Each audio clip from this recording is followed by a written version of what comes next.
जय हिंद दोस्तों। इस वीडियो में हम लोग पीटी 365 करंट अफेयर्स एमसीक्यू का पार्ट 4 डिस्कस करेंगे, जो आपकी यूपीएससी प्रीलिम्स 2025 के लिए बहुत ज़्यादा इंपॉर्टेंट है।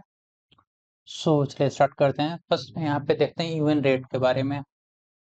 यूएन रेट का क्या है कि united nation programme on reducing emission from the deforestation and forest degradation, ये यूएन रेट का फुल नेम है। इसने एक रिपोर्ट पब्लिश किया है जिसका टाइटल है raising ambition and accelerating action. raising ambition and accelerating action towards enhancing nationally determined contribution for forest। ठीक है, तो इसका टाइटल आप याद रखना क्योंकि यूपीएससी में ऐसे क्वेश्चंस पूछे जाते हैं। Raising ambition and accelerating action.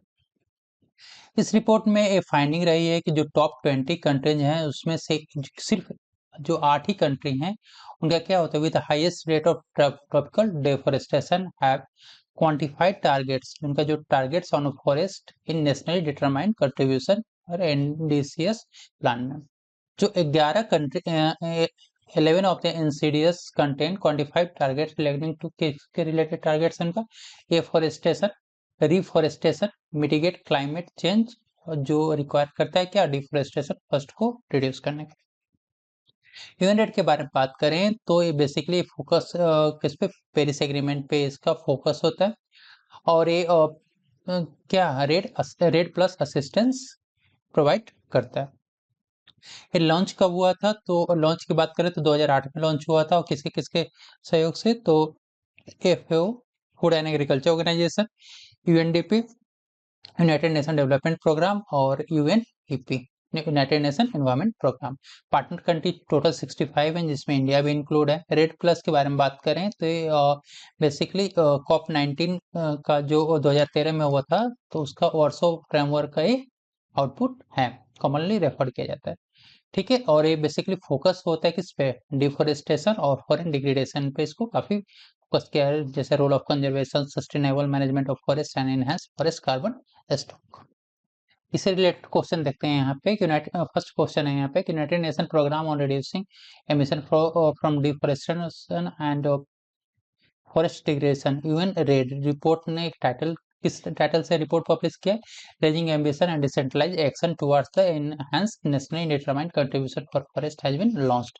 ये फर्स्ट स्टेटमेंट है। सेकेंड स्टेटमेंट है कि only 8 of top 23 countries with the highest rate of tropical deforestation have a quantified targets on forest in nationally determined contribution NDCS plan. Even RED was launched in 2010, build the technical expertise of Food and Agriculture Organization FAO, UNDP, UNEP and World Bank। तो ये बताना है कि इसमें से कितने आपके statements correct हैं, बताइए। सिर्फ एक है या दो है या ऑल थ्री है या इसमें से कोई भी करेक्ट नहीं है। आंसर क्या होगा आपका, आंसर आपका डी, इसमें से कोई भी करेक्ट नहीं है। रीजन क्या है, फर्स्ट में बात करें यहाँ पे तो रिपोर्ट के जो टाइटल आप देख रहे हो, raising ambition and decentralise action, तो यहाँ पे जो डिसेंट्रलाइज्ड वर्ड देख रहे हो डिसेंट्रलाइज नहीं है। डिसेंट्रलाइज की जगह पे क्या है, accelerating action, accelerating accelerating action.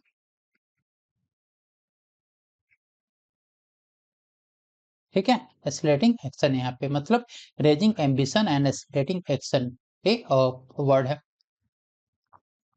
Second है यहाँ पे कि ओनली 8 ऑफ 23 कंट्रीज, तो यहाँ पे 23 कंट्री नहीं है, कितने हैं, टॉप 20 कंट्रीज है, ये आप ध्यान देना।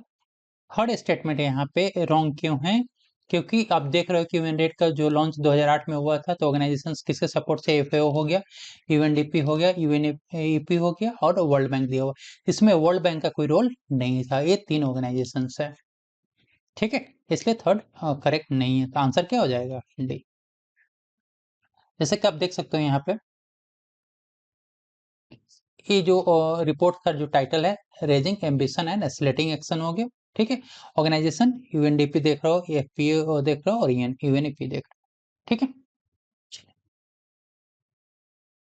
नेक्स्ट देखते हैं यहाँ पे,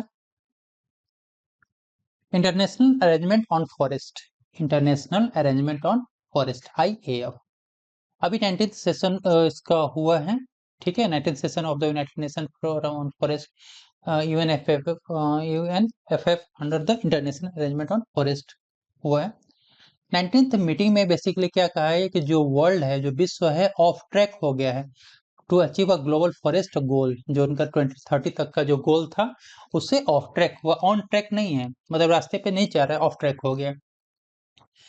इसमें क्या है कि जो मेंबर्स उनको इन्फॉर्म किया गया है कि जो 17 से 30 तक का जो यूएन स्ट्रेटेजी है उसको क्या करें, रीअफर्म करें। इंडिया के बारे में बात करें तो इंडिया ने के बारे में है कि पास 10 सालों में इंडिया ने अपने फॉरेस्ट को इंक्रीज किया, बढ़ाया है। कैसे? Scientific approach to a sustainable forest management. जो इंडिया का फॉरेस्ट कवर है 2261 किलोमीटर का बढ़ा है, और टोटल की बात करें 24.62% ऑफ टोटल जियोग्राफिकल एरिया का है। ये रिपोर्ट ISFR 1921 के अनुसार जो 17 स्टेट है इंडिया में, वहां पर more than 33% area forest cover के अंदर में आता है। United nation strategic plan forest के अंदर बात करें तो 2017 से 30 के बीच के में बात करें तो यहाँ पर है कि special session on UN forum forest 2017 में provide ambitious vision to global forest 2030। UN के सभी मेंबर्स यूएनएफएफ के मेंबर्स हैं including India. Contain a set of 6 global forest goal और 26 एसोसिएटेड टारगेट 2030 तक अचीव करने थे, जो वॉलंटरी और यूनिवर्सल हैं। इसमें कहा गया है कि जो फॉरेस्ट कवर है वो 3% क्या बढ़ना चाहिए बाई 2030 तक। एक विजन बनाया गया, 2030 एजेंडा बनाया गया, और रिपोर्ट किसके? Global forest goals फ्लेक्सिब under the UN report on forest. International arrangement on forest IAF के बारे में बात करें तो 2008 में इसकी स्थापना किया गया था। ये क्या है? Inter governmental panel on forest and the inter governmental forest 1987। इसका बेसिक ऑब्जेक्टिव क्या है कि management, conservation, sustainable development of all types of forest, सभी तरह के फॉरेस्ट का मैनेजमेंट करना है, कंजर्वेशन करना है, सस्टेनेबल डेवलप करना है, और strengthen long term political commitment. Global forest जो गोल है 2017 से 30 तक, उसमें 6 गोल के बारे में दिए हैं यहाँ पे। गोल 1 क्या है कि फर्स्ट रिकवर फॉरेस्ट कवर, जो लॉस है उसको रिकवर करना है। सेकेंड गोल की बात करें यहाँ पे तो फॉरेस्ट के जो बेनिफिट्स और लाइवलीहुड को इम्प्रूव करना है। थर्ड गोल से जो फॉरेस्ट और उसके जो प्रोडक्ट्स हैं उसको प्रोटेक्ट करना है। फोर्थ गोल में जो रिसोर्सेस है उनको मोबिलाइज करना है। फिफ्थ गोल है कि जो फॉरेस्ट गवर्नेंस है, इंक्लूसिव फॉरेस्ट गवर्नेंस है, उसको प्रमोट करना है। सिक्स्थ गोल क्या है कि cooperate and work across the sector. चलिए इससे रिलेटेड क्वेश्चंस देखते हैं यहाँ पे। International Arrangement on Forest IF established in 2002 as a successor of the Intergovernmental Panel on Forest 1995, 7 and Forest 1960. All member of UN are not member of UNFF including India। बताइए answer क्या है यहाँ पे? Which of the statements given are not correct? इसमें से कौन कौन से जो स्टेटमेंट्स है करेक्ट नहीं है? फर्स्ट करेक्ट नहीं है, सेकंड करेक्ट नहीं है, दोनों करेक्ट नहीं है, इनमें से कोई भी करेक्ट, मतलब सभी करेक्ट हैं। तो फर्स्ट करेक्ट नहीं है। क्यों नहीं करेक्ट है? और सेकंड भी करेक्ट नहीं है, तो आंसर आपका सी। क्यों नहीं है? रीजन क्या है इसका? जो एस्टेब्लिश किया हुआ था इंटरनेशनल अरेंजमेंट ऑन फॉरेस्ट के जो एस्टेब्लिशमेंट की बात की गई है, ये 2002 में नहीं हुआ। कब एस्टेब्लिश किया गया? 2000 में किया गया। क्लियर? सेकेंड स्टेटमेंट रॉन्ग क्यों है? क्योंकि all members of UN, United nation के सभी मेंबर्स यूएनएफएफ के मेंबर्स होंगे, नॉट यहाँ पे नहीं रहेगा, इंक्लूडिंग इंडिया। क्लियर? चल मैंग्रोव के बारे में देखते हैं यहाँ पे। मैंग्रोव कंजर्वेशन, यहाँ से डेफिनेटली यूपीएससी में क्वेश्चंस पूछा जाएगा। मैं वहां भी बताऊंगा कि कहाँ कहाँ से क्वेश्चंस बन सकते हैं यूपीएससी में इस पर। तो रिसेंटली आयुष्मान ने एक अपना रेड लिस्ट जो अपडेट किया है उसमें बताया है कि जो 50% इकोसिस्टम है, ठीक है, वो वल्नरेबल, इंडेंजर्ड और क्रिटिकल इंडेंजर्ड इकोसिस्टम उनका बना हुआ है। ठीक है, आयुष्मान ने अपने 44 कंट्रीज के 36 रीजन्स को उसने असेस किया है, जिसमें से एक उनका हेडलाइन इंडिकेटर्स है coming Montreal global biodiversity framework, जो CBD के अंदर है, convention on biological diversity. Critically endangered में बताया, इसमें क्या क्या हम बताया कि जो मैंग्रोव सिस्टम है साउथ इंडिया का, श्रीलंका, मालदीव और नॉर्थ वेस्ट अटलांटिक, ये 4 रीजन आप देखो, साउथ इंडिया, श्रीलंका, मालदीव और नॉर्थ ईस्ट अटलांटिक ये आइडेंटिफाई किया, मैंग्रोव जो रीजन से आइडेंटिफाई किया गया, क्या क्रिटिकली इंडेंजर्ड आइडेंटिफाई किया गया। इंडियन और मैंग्रोव्स के बारे में बात करें तो अंडमान और बे ऑफ बंगाल की बात करें तो लिस्ट कंसर्न है। साउथ इंडिया में क्रिटिकली इंडेंजर्ड है और वेस्ट इंडिया वल्नरेबल के अंडर में आता है। मैंग्रोव बेसिकली क्या होता है, ट्रॉपिकल सब ट्रॉपिकल वार्म टेम्परेचर कोस्ट में पाए जाते हैं, जो अप्रोक्स वर्ल्ड कोस्ट लाइन का 15% है, 15% है। क्या क्या सर्विसेज प्रोवाइड की जाती है मैंग्रोव्स के द्वारा, तो यहाँ पे ऑप्शंस में हो सकता हमें बनता है कार्बन सिक्वेस्ट्रेशन। ठीक है, मतलब क्या करता है, इतना 3 टाइम्स कार्बन को स्टोर करता है tropical forest of the same size. Biodiversity conservation और डिजास्टर रिस्क रिडक्शन, ये यहाँ पे 3 ऑप्शंस दे करके आपको उससे पूछ लिया जाएगा। मैंग्रोव की जो स्टेटस है इंडिया में क्या है, तो मैंग्रोव लक्षद्वीप में जो आर्किपेलागो और तमिलनाडु का जो कोस्ट में क्रिटिकली इंडेंजर्ड में किया गया है। और किसके तो world mangroves 2024 by global mangrove alliance के द्वारा बताया गया। इंडियन फॉरेस्ट रिपोर्ट के अनुसार by the forest survey of India के मैंग्रोव जो कवर है वो कितना इंडिया में 0.34% का क्या इंक्रीज हुआ है, बढ़ा है 17 स्क्वायर किलोमीटर। मेजर लोकेशंस के बारे में बात करें यहाँ पे तो अंडमान निकोबार हो गया, सुंदरबन ऑफ वेस्ट बंगाल, महानदी गोदावरी और कृष्णा डेल्टा पर इनका लोकेशंस। इंडिया में जो इनिशिएटिव्स लिए गए मैंग्रोव कंजर्वेशन के लिए उसका क्या MISHTI mangrove initiation for the forest line और मतलब shore line habitats and tangible incomes, और ये मिनिस्ट्री ऑफ क्या environment forest and climate change के अंदर इसको किया जाता है।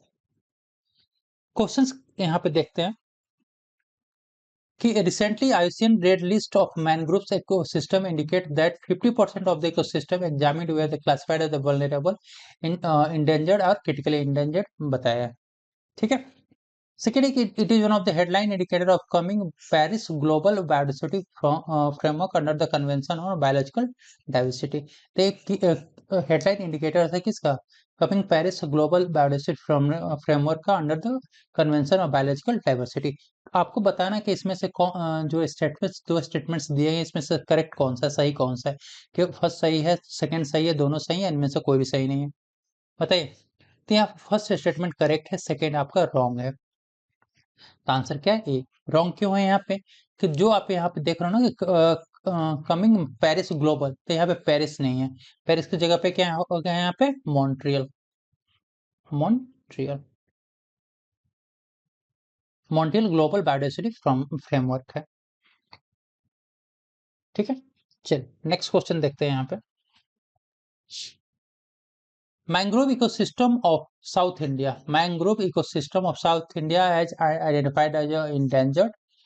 Status of Indian mangroves, Andaman and Bay of Bengal is least concern. South India is critically endangered and West India is vulnerable। तो यहाँ बताना है कि करेक्ट स्टेटमेंट्स कौन सा है, फर्स्ट है, सेकंड है, दोनों है या इसमें से कोई भी नहीं है। तो आपका फर्स्ट स्टेटमेंट आप देख रहे हो ये क्या है, रॉन्ग है। सेकंड स्टेटमेंट करेक्ट है। रॉन्ग क्यों है, क्योंकि साउथ इंडिया का जो मैंग्रोव इकोसिस्टम है वो इंडेंजर्ड नहीं है, क्या है, कैसा है, critically endangered, critically endangered group में इसको रखा गया है। क्लियर है, चलो थर्ड क्वेश्चन, जो हम लोग सर्विस प्रोवाइडर्स के बारे में बात कर रहे थे वहां पे। Consider the following statements, carbon sequestration, biodiversity conservation और disaster risk reduction. How many above are considered service provided by the mangroves के द्वारा कौन कौन से सर्विसेज प्रोवाइड किए जाते हैं, केवल एक, केवल दो, ऑल थ्री और नन।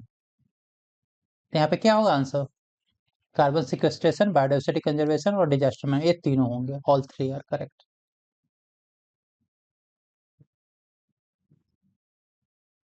क्लियर है, चलो नेक्स्ट देखते हैं फॉरेस्ट एडवाइजरी कमेटी के बारे में।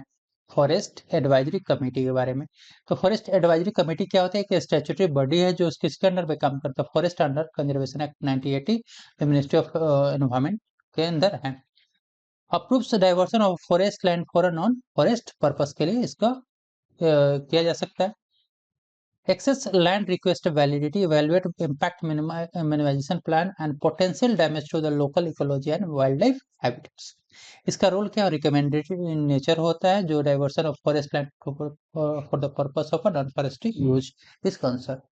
ठीक है, इससे रिलेटेड क्वेश्चन देखते हैं यहाँ पे कि forest advisory committee is not a statutory body under the forest conservation act 1980 under the ministry of environment. Role of FSC is not recommendatory in nature, so at the diversion of a forest land for the purpose of non-forestry use is concerned। यहाँ पे बताना correct कौन सा है, first है, second है, दोनों है या दोनों नहीं है, बताइए। तो यहाँ पे दोनों करेक्ट नहीं है। क्यों दोनों करेक्ट नहीं है? फर्स्ट में रॉन्ग क्या है? फर्स्ट में रॉन्ग है यहाँ पे कि स्टैट्यूटरी, यहाँ पर नॉट लिखा हुआ है, नॉट नहीं हो गया, मतलब ये स्टैट्यूटरी बॉडी है। सेकंड रॉन्ग क्यों है? क्योंकि यहाँ पर नॉट मतलब ये रिकमेंडेटरी इन नेचर होता है, नॉट रिकमेंडेटरी इन नेचर नहीं है। ठीक है, और नेक्स्ट देखते हैं forest ecosystem restoration initiative. Secretariat of convention on biological diversity ने 10th एनिवर्सरी अभी मनाया है फॉरेस्ट इकोसिस्टम रिस्टोरेशन इनिशिएटिव का। ये लॉन्च किया गया था partnership between the Korea forest service और सीबीडी सेक्रेटरीट के द्वारा। इम्प्लीमेंट किया गया किसके द्वारा? Convention on biological diversity secretariat के द्वारा। और बेसिकली क्या है, जो आईजी बायोडाइवर्सिटी टारगेट्स है उसको अचीव करने के लिए उसको किया गया टू असिस्ट डेवलपिंग कंट्रीज। ये सपोर्ट करता है implementation of coming Montreal global biodiversity framework को। फेयर इनिशिएटिव की बात करें तो शॉर्ट एक्शन प्लान को एडॉप्शन करता है फॉर द इकोसिस्टम रेस्टोरेशन के लिए। वी प्लान फॉरेस्ट प्लेटफॉर्म और support tool for tropic forest ecosystem restoration. इससे रिलेटेड क्वेश्चन देखते हैं यहाँ पे। फर्स्ट क्वेश्चन है कि फॉरेस्ट इकोसिस्टम और रिस्टोरेशन इनिशिएटिव जो फेरी है launched on a partnership of the between Indian forest service and CBD secretariat. First statement है। सेकंड स्टेटमेंट है it support the implementation of the coming Montreal global biodiversity framework को support करता है। तो बताना है कि इसमें से करेक्ट कौन सा नहीं है, नॉट करेक्ट है। तो फर्स्ट सेकेंड दोनों या दोनों में से कोई नहीं। तो सेकेंड आपका क्या है? करेक्ट है। सेकेंड करेक्ट है लेकिन फर्स्ट करेक्ट नहीं है। रीजन क्या है? आंसर आपका ए हो जाएगा। रीजन क्या है? क्योंकि यहाँ पे आप देख रहे हो इंडियन फॉरेस्ट सर्विस, तो यहाँ इंडिया नहीं है, क्या Korea forest service, Korea forest service और सीबीडी के द्वारा क्या है इसका पार्टनरशिप में इसको लॉन्च किया गया था फॉरेस्ट इकोसिस्टम रजिस्ट्रेशन इनिशिएटिव को। ठीक है, सो फ्रेंड्स लगता है कि वीडियो आपके एग्जाम के लिए यूजफुल है, आपके यूपीएससी प्रीलिम्स में ऐसे, क्योंकि ये जो क्वेश्चन है उसको यूपीएससी प्रीलिम्स में जिस पैटर्न पे क्वेश्चंस पूछे जा रहे हैं उन्हीं पैटर्न्स पे इन क्वेश्चंस को बनाया गया है। तो लगता है कि यूजफुल है, तो एज ए सपोर्ट चैनल को सब्सक्राइब कर दीजिए, वीडियो को लाइक कर दीजिए, अपने दोस्तों के साथ शेयर कर। Thank you.